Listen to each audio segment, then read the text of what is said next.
I'm Dylan. I'm Keon. This is Trust Your Doctor, that podcast where we're going to change what it means to be human, because this week we watched The Lazarus Experiment. Written by Stephen Greenhorn. Directed by Richard Clark. And aired on May 5th, 2007. Yeah, The Lazarus Experiment. I think this is Stephen Greenhorn's first script for the show. I know I looked it up, and I'm pretty sure this is his first script. And he only writes one other episode, as far as I could tell, from his page on the wiki. Oh. And so I think it was... I think the episode he writes is next season, if I remember correctly. He's not part of the, I guess, regular writer's rotation for a long time. Well, it's probably a good thing, because a lot of the dialogue in this felt, pretty stilted, so, just pretty par for the course for Series 3. I think this story, based on what happens in this story feels like it's definitely just designed to set up a lot of the Mr. Saxon elements of the season, and also as an excuse to not have to try explain away that whole just one trip thing every week. Well, we see more of Martha's family and her interactions with her family and how the doctor is sort of playing into that, so that was nice. But, the rest of the episode is kind of just... there, I guess, mediocre. They draw it out a lot, I think. Yeah, is like the biggest problem with it. Definitely feels like it could have been a 25-minute thing that was just drawn out to, 42 or 43, however long it was. Like, it probably would have been a lot better if it was only half the length of just half the length. Because, basically the entire second half of the story is just them dragging out and trying to find ways to make sure that Lazarus is still alive. There was that sort of nice part in the cathedral where the doctor confronts Lazarus. That was pretty cool. I really liked that scene. But, the directly before that was sort of just a 10-minute chase, and then, also directly after that, again, just a 10-minute, sort of run around in the church. Well, so it begins with the TARDIS landing. The doctor's like really coy about where they've landed, and Martha's like, where are we? And the doctor's like, no place like it. And I'm like, no place like home. Yeah, so right before this, we see a sort of little ball swivel thing on the TARDIS console, and I noticed this because I hadn't noticed it before, and I didn't know if it was there before. I guess it was. I just never noticed it, but yeah, it looks pretty cool, I guess. It's like a track ball. Yeah, sort of a tennis ball sized thing.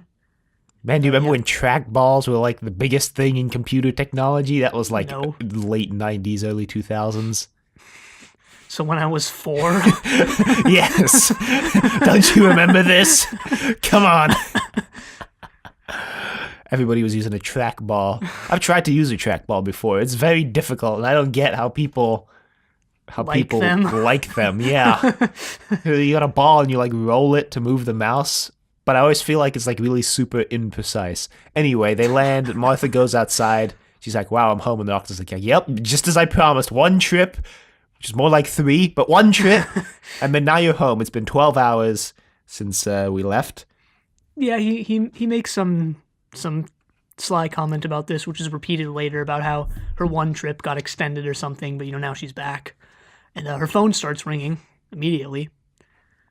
Yeah, and it's her mom. She just lets it go straight through to voicemail, which I guess she does a lot for her mom, because her mom's like, I know you're there and you're pretending not to be. But anyway, Trish is on the news, so turn it on. I think the doctor also makes a sly comment about actually succeeding in getting Martha home 12 hours after they left, unlike he did with Rose that one time where they ended up 12 months later. So they turn on the TV. Yeah, they turn on the TV.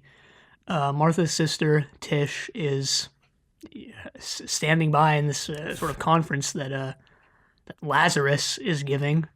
Yeah. And Lazarus, I guess, is just a businessman. He's an old scientist. Scientist/entrepreneur as well. He has a lab, but it looks massive and cutting edge and sort of like an office building or something. Yeah. Which we see later. And I guess he's delivering this speech, outside the lab or something. Yeah, don't you know all great business science speeches are given outdoors in front of the building where they're going to conduct the experiment? Yeah, the building actually looked pretty cool, because the first floor press conference, that's the word I was looking for. Yeah, it looked pretty cool, because there's the first floor has sort of a nice Roman architecture vibe. It has like the columns, the and the triangular thing on top. Triangular thing. Fantastic. But the rest of it looks pretty modern, sort of, skyscraper-like. So it looks pretty cool. But anyway, Lazarus informs everyone that he's going to be changing what it means to be human. Everyone's like, oh, okay. Everyone's just like, oh, we've seen this before. Okay. Happens every other week. And then the doctor's like, okay, well, I'm leaving now. Bye. And so he leaves. The TARDIS dematerializes. And then this is something that's been happening in the reboot that I don't actually think we've brought up before, but there's been this like indication that when the TARDIS dematerializes, it like creates some sort of windstorm or something, because Martha's hair starts blowing and like the papers start flying around, which was obviously something they never did in the classic series. I had always just assumed the TARDIS dematerializes without like, causing any sort of blast of wind or anything, but it's happened in the reboot like a couple times now, because I remember it happening to Rose a few times back when she was companion. So, yeah, I never noticed that, but maybe. Just thought it was something interesting to point out. I don't even remember now if they continue that or if they just throw that away later again, like they do everything about the TARDIS. Anyway, it immediately rematerializes, and Martha's like, wait, what the hell? And the doctor steps out and is like, wait, did that guy just say... I think he says something, no. Did that guy just say he's going to change the nature of what it means to be human? And then the title sequence starts. Yeah. Quite a long pre-title sequence, actually. I think comparatively to the ones we've had before. Yeah, I think it works. Where else would they have done it? Yeah. I mean, if they wanted to start the story in a different order, I was thinking about this while I watched the first 10 minutes. If they wanted to do the story in a different order, they could have put the credit sequence when Lazarus steps out of the pod, and they could have put the that would have been much longer. Yeah, that would have been longer. Or they could have just skipped the whole beginning part and then just where the story starts after the titles, put that before the titles, and then start the titles where Lazarus steps out of the pod. I don't know. I mean, they could have also just had the Doctor TARDIS dematerialize, have the title sequence, and then immediately after that have him rematerialize and be like, wait, did he just say what I think he just said? And maybe. Go off to, that might have worked. I don't know. Anyway, then when the title sequence ends, and I mean, now that I think about it, there are probably restrictions to how long or short they can make this, because I'm guessing they put an ad somewhere in there. Well, not on the BBC. The BBC, they air the episodes straight, no ad breaks. Oh, I didn't know that. It's kind of strange. Because it's a publicly funded program, station, so they don't put commercials on the. They don't put commercials during the program, as far as I know. So that's weird. Yeah, they air the episodes straight, and then they just put whatever quote unquote commercials or other random nonsense they want at the end of the time slot. So like a Doctor Who's a 43-minute show, they put it in an hour time slot and they just air it straight, and then at the end they'll put 17 minutes of ads. At the end they'll do whatever. So yeah, on the BBC it doesn't really matter how long the sequence is, really. Wow. It's interesting, I guess. On BBC America they do put ad breaks in, which is actually, so this is actually something that's like really annoying, because there's no ad breaks on the BBC, the episodes are edited to be watched straight through. Like American programs, typically they'll edit it so that the ad break comes at like a natural break in the action, or there'll be like a fade out, or it'll be, you write the episode to when the ads are going to be, I guess.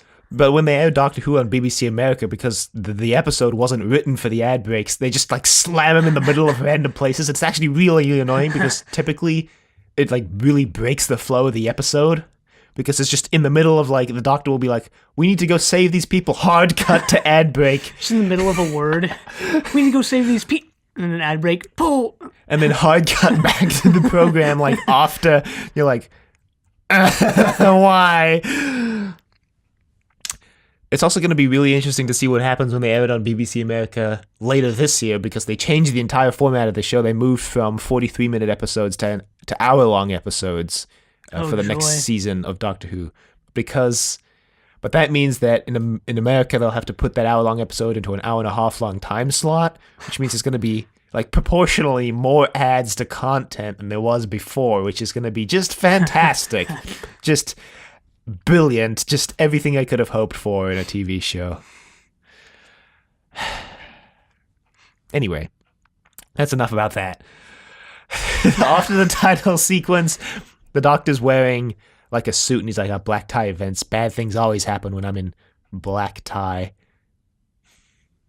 Not. Yeah, I wondered what that was a reference to, or if it was even a reference to anything. The wiki says it's a reference to Rise of the Cybermen and Age of Steel, which is the last time he wore a suit like that, like a black tie. Wow, I never would have guessed that.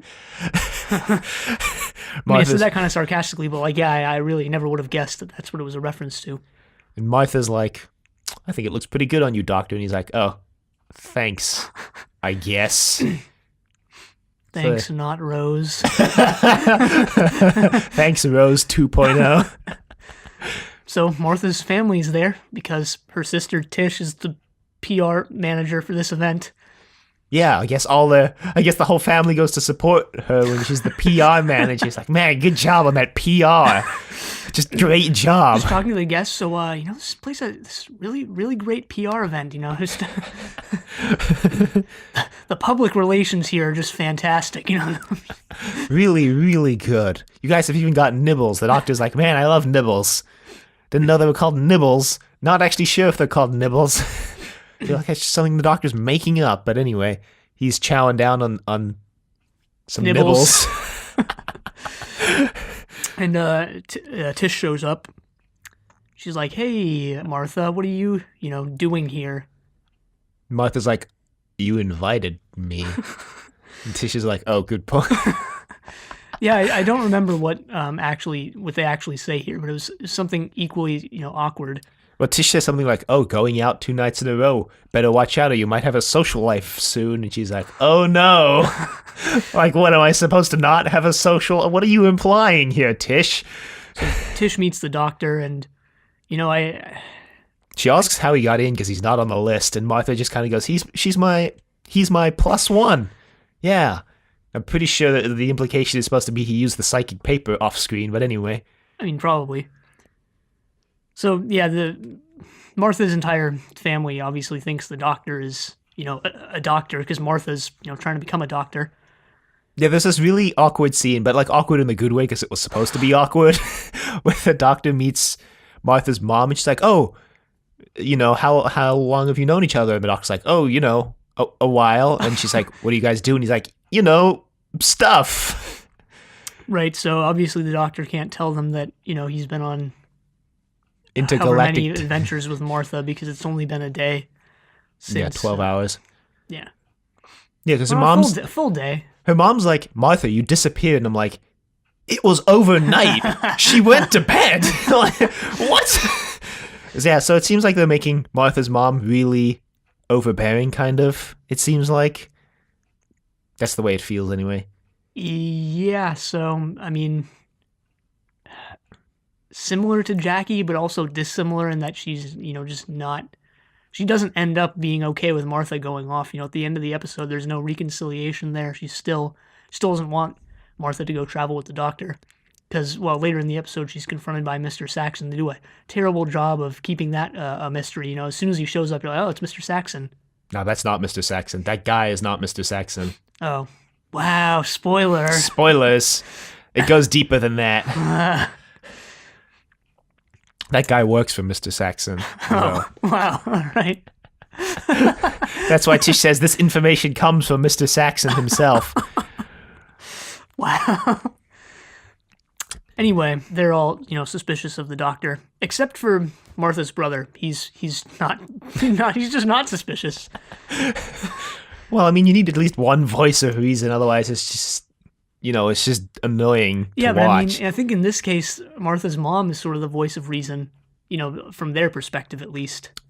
Yeah, I guess, but from the audience's perspective, you need someone who's just going to be like, yeah, it's okay, because the audience knows so much more than Martha's mom, so it's going to be difficult for the audience to agree with Martha's mom on this point, right? I guess. I mean, overall, I do agree with her. The doctor is pretty dangerous, gets people into pretty dangerous situations. I mean, yes, but, you need that opposing viewpoint because it's just...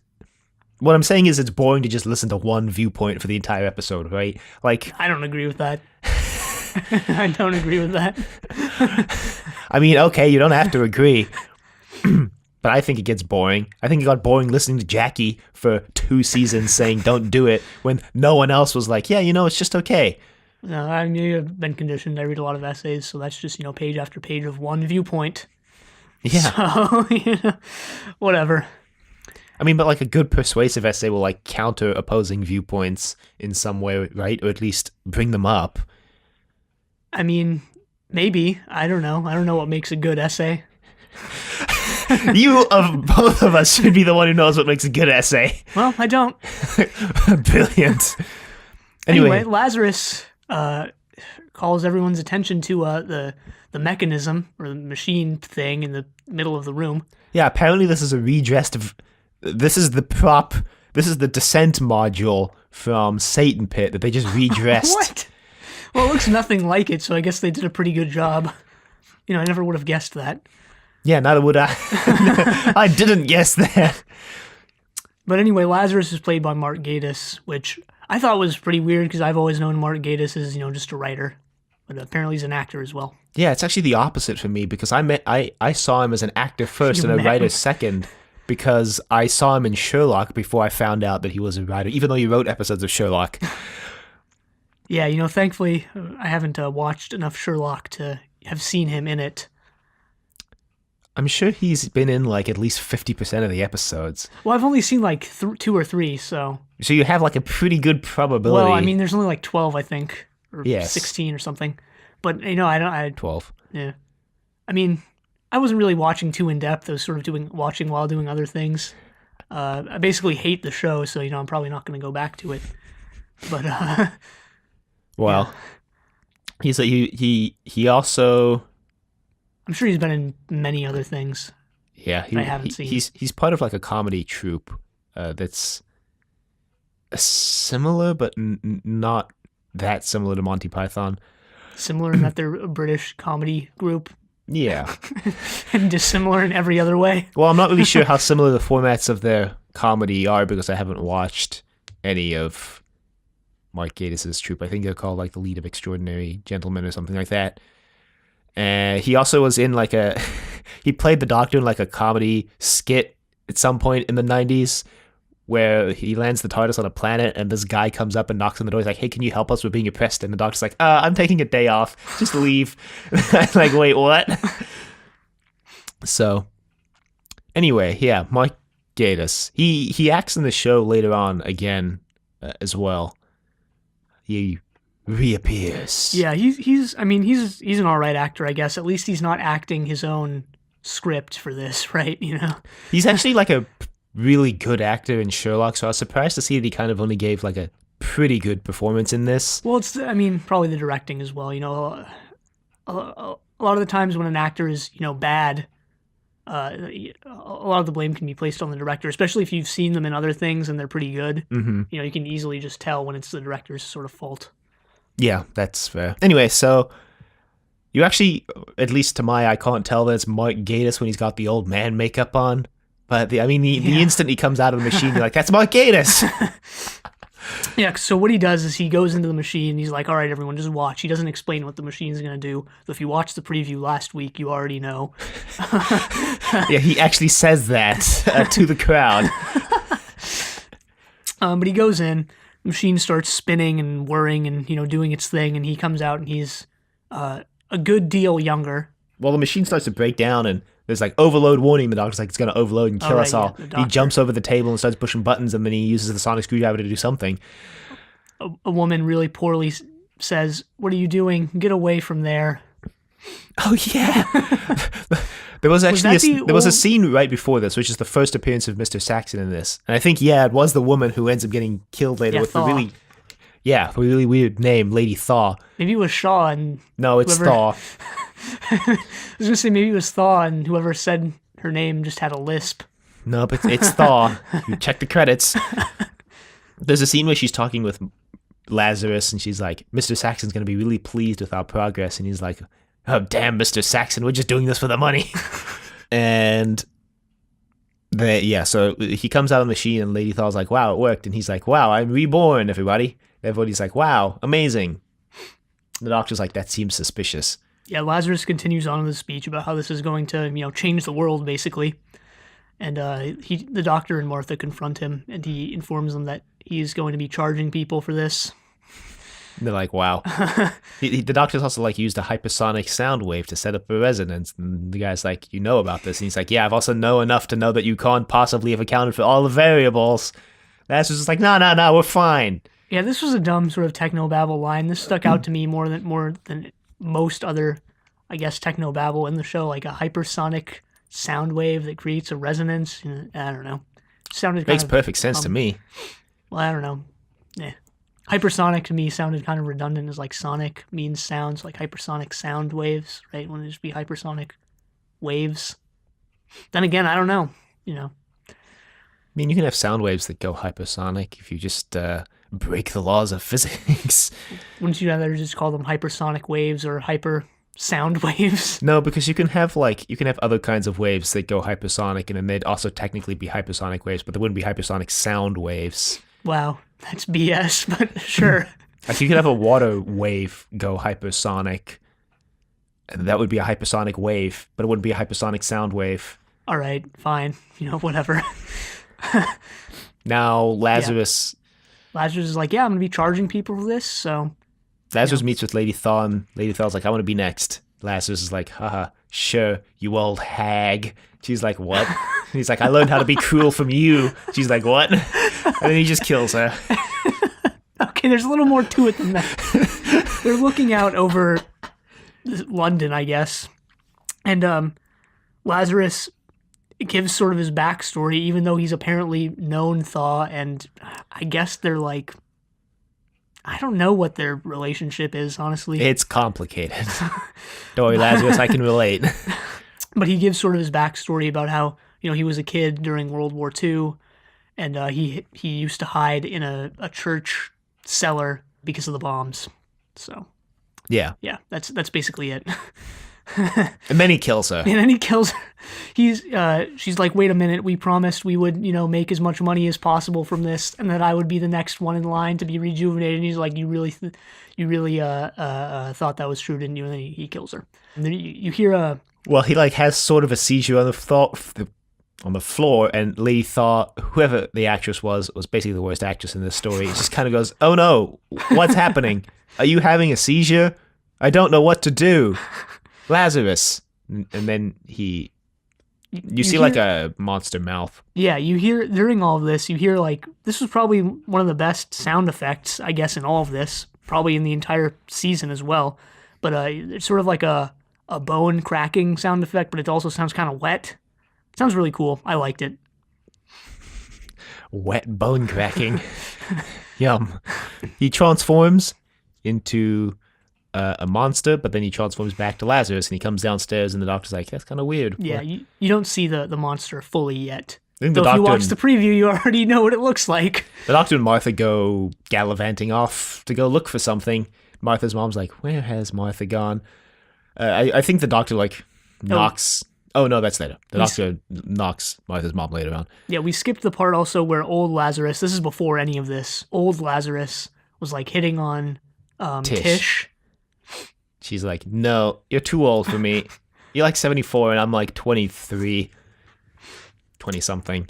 She doesn't actually say that, but based on what happens later, that's pretty much what she means there, I guess. The doctor and Martha go off looking for Lazarus, and they find Lady Thaw's shriveled body. Dehydrated body. They're like, oh no, we gotta go, no. Because that's right, they go to the lab because... Yeah, they want to go investigate what's... Lazarus kisses Martha's hand, and they're like, we can go investigate this DNA sample. So they go and investigate. That was pretty clever, I guess. Not anything too original there, but, I like that little part. And they found that the DNA is, like, rapidly mutating, and the doctor's like, yeah, you, like, reactivated his young genes, but, like... Also reactivated something else that's causing some mutation or something. Yeah. So that's how they know that Lazarus is a foobar, so to speak. So they need to go off to find Lazarus, who... has taken Tish up to the roof. Yeah, they go back downstairs. Apparently now that he's, younger, still far older than her and, still middle-aged or whatever, but apparently she's okay with it now. Yeah, turns out Tish is kind of What's Easy. Shallow. So they go downstairs and so the doctor and Martha go downstairs and they trying to find Lazarus, and Martha's brother's like, oh yeah, he just took Tish off, and they're like, no, and the doctor like runs past and knocks Martha's mom. What is Martha's mom's name? I don't know. Drink, and she spills it on herself. And she's like, wow, that doctor, freaking jerk. And this mysterious man comes up and he's like, so you know that man? She's like, it's someone my daughter met. And he's like, you should be careful. She should be careful about her friends. And then he like leaves, and you're like, what? He's like really creepy. I mean, right away, apparently this isn't Mr. Saxon, but right away I was like, oh, that's Mr. Saxon. But I guess he just works for Mr. Saxon. Yeah, he just works for Mr. Saxon. Telling you, the Mr. Saxon reveal is huge. All right. Well, they've done a pretty bad job, well, maybe not a bad job, but like for Bad Wolf was in every episode, right? But Mr. Saxon hasn't been in every episode, which in some ways I guess is good because they're not just shoehorning him in where he doesn't belong or where he can't be. But at the same time, like it's less of a meme / less of a recurring thing that you might notice because of how little it's been in every episode, or if that makes sense. Well, I think they're putting it in less episodes, but making it more obvious in the episodes that they do put it in. Yeah. Like this is like pretty clearly supposed to set up some sort of schism between Martha and her mom, where Martha's mom gets information or helps Mr. Saxon. I think it not appearing in every episode makes a lot of sense when you actually find out the resolution to the plot thread. Wow, you're really hyping this up a lot. Better be worthwhile. Well, just because it's just another Bad Wolf case where like Mr. Saxon is Martha. The Mr. Saxon plotline is like pretty time contained. Bad Wolf was like something that was spread out across the timeline, which is why it could appear everywhere. Yeah. Mr. Saxon is like pretty contained to present day. When you find out what Bad Wolf is, you're like, oh, it basically had to appear everywhere. Yeah. But I mean, I can understand why, Mr. Saxon isn't in every story. I'm just saying, like, it's I don't know. It's less of a. It's better than the Torchwood arc. Yeah, it is. It already is. Still waiting for Jack to come back. That's at this point probably one of the things I'm most looking forward to from Series 3 because Series 3 has just proved to be not very good overall. It's better than Series 2. I would say it's definitively better than Series 2, even so far. Yeah, I don't know. I'm not gonna, I guess, make any judgment yet.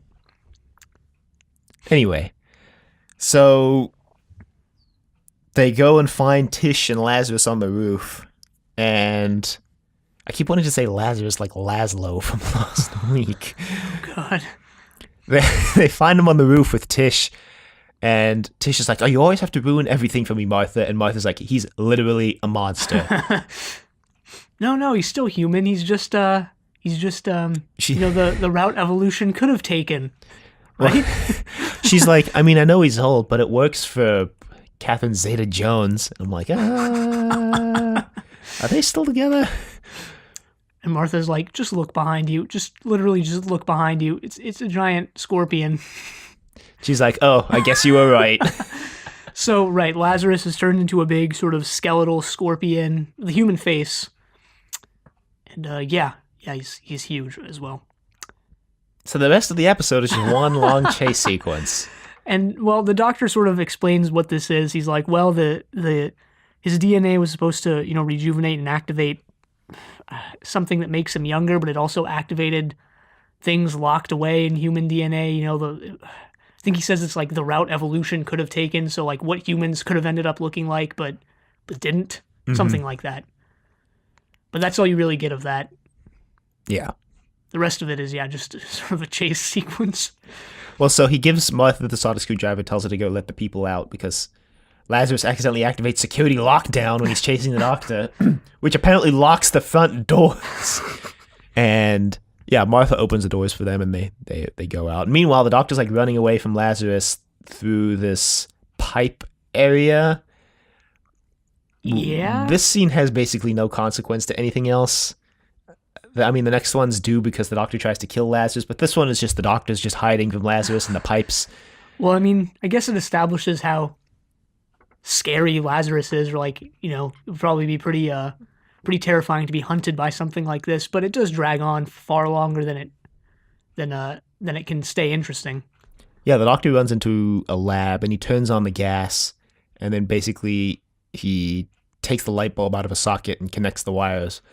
And then so when he's running out of the door with Lazarus behind him, he turns on the lights, which creates a spark, which basically detonates the gas, which doesn't kill Lazarus somehow.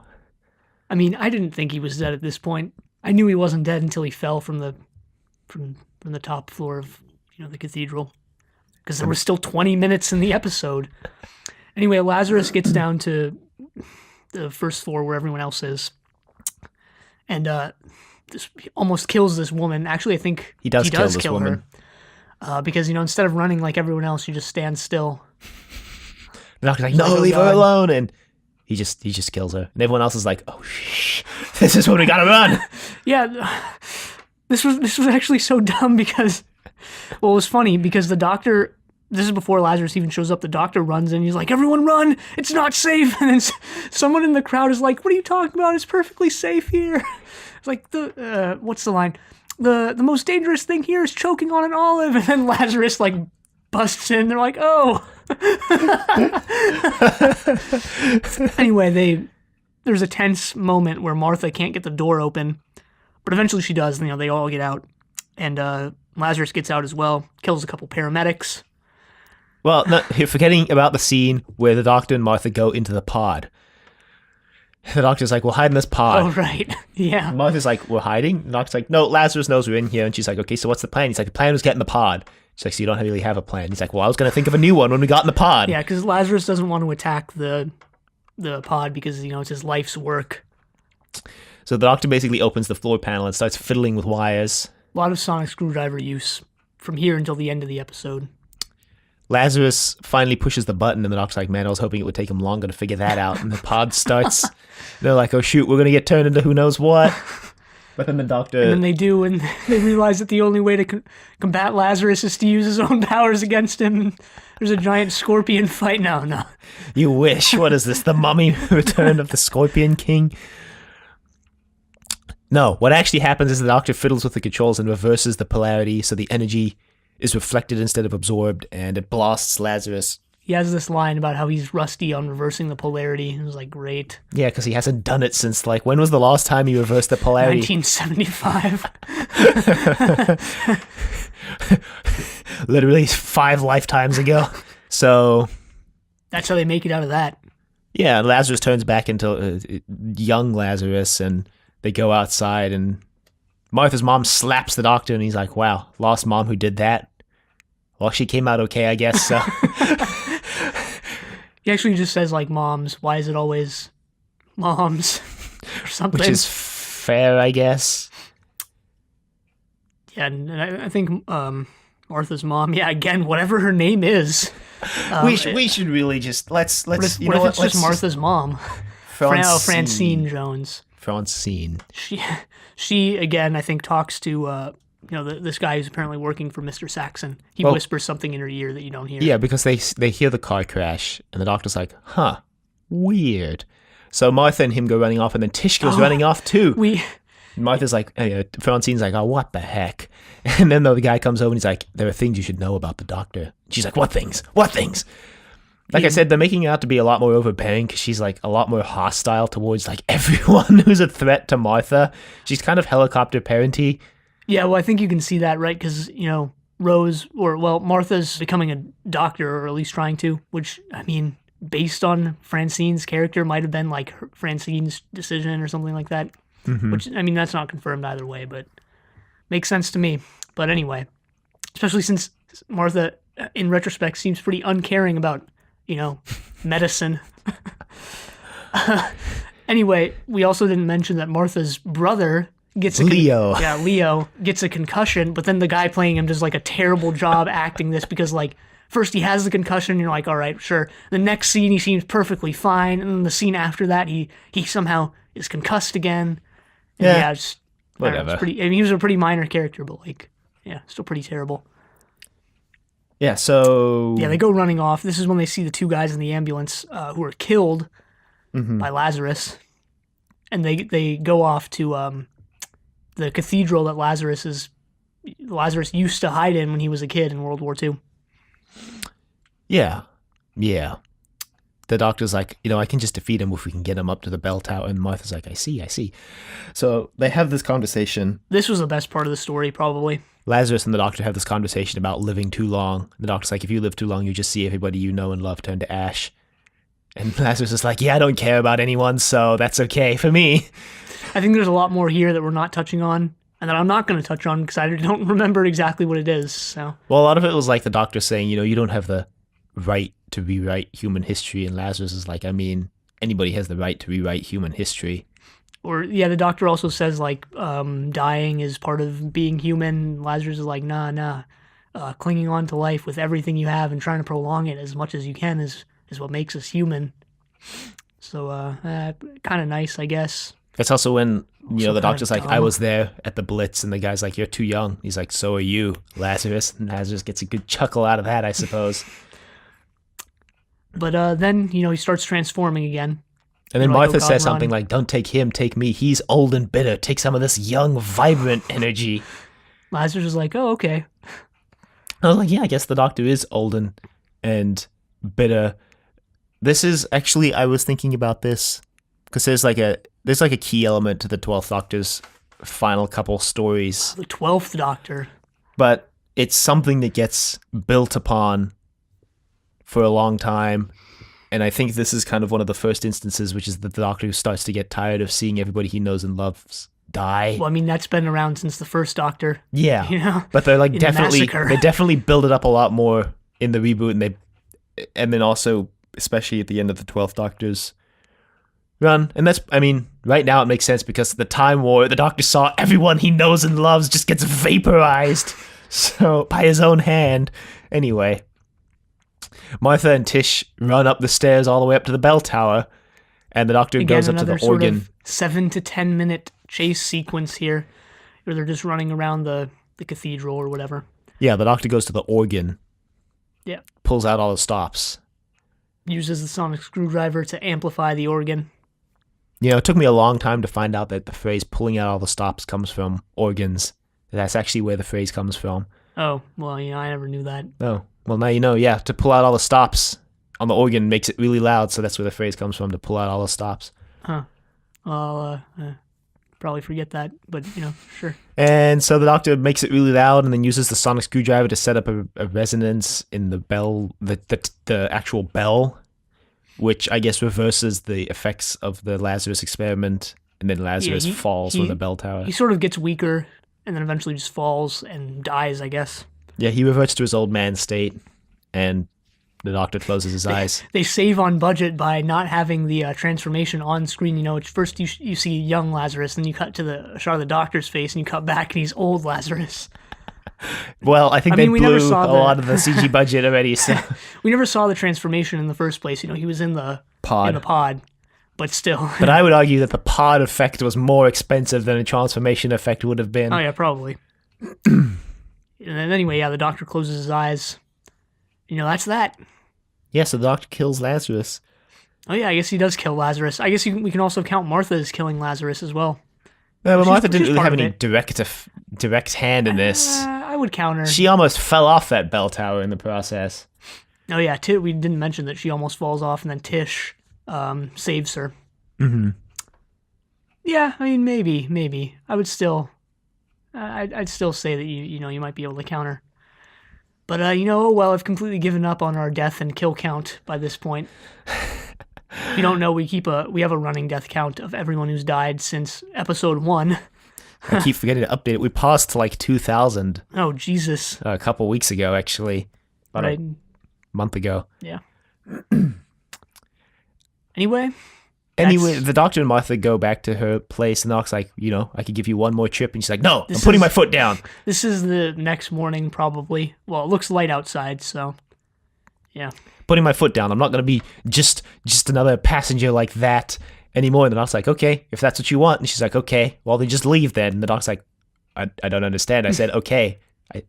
I said, okay, I agreed. And Martha's like, oh. So, right, he agreed to, not having her as just a one-off passenger, but as an actual companion, I guess. So Yeah.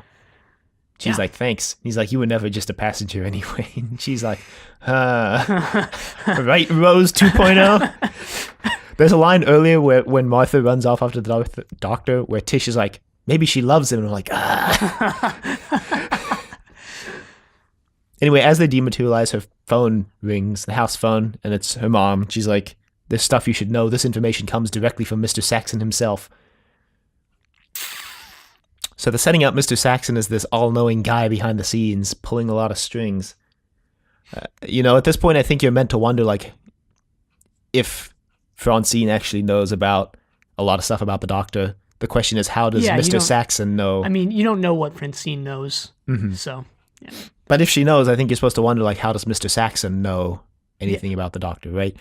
So they're setting up this mysterious, shadowy guy in the background who... I think we know at this point that he's part of Parliament because he ordered them to shoot down that ship. Well, we know he's a politician, yeah. at least. So, and that he's pretty powerful. There's a line earlier in this story actually where Thaw, I think, says that Mr. Saxon has a lot of his investors in the crowd or something like that. Like investors connected to Mr. Saxon, they have to impress them with the machine. So yeah, I'm looking forward to that. As I keep mentioning, Series 3 just isn't great in my opinion. But at least the Mr. Saxon thing is interesting. Yeah. So, something to look forward to, I guess, as I wade through some of the garbage of Season 3. Next week we have 42, which is takes place roughly in real time. Yeah. Yeah, so I've been looking forward to this one for a while. But the preview doesn't make it seem like it's going to be that interesting, but, I guess I'll see. Yeah, I think it was an interesting episode from what I can remember. I think it's also Chris Chibnall's first episode for the show, future showrunner and current showrunner. And then Stephen Moffat also has an episode later this season. I was thinking about this when I saw that this episode was not written by Russell T. or Mark Gatiss.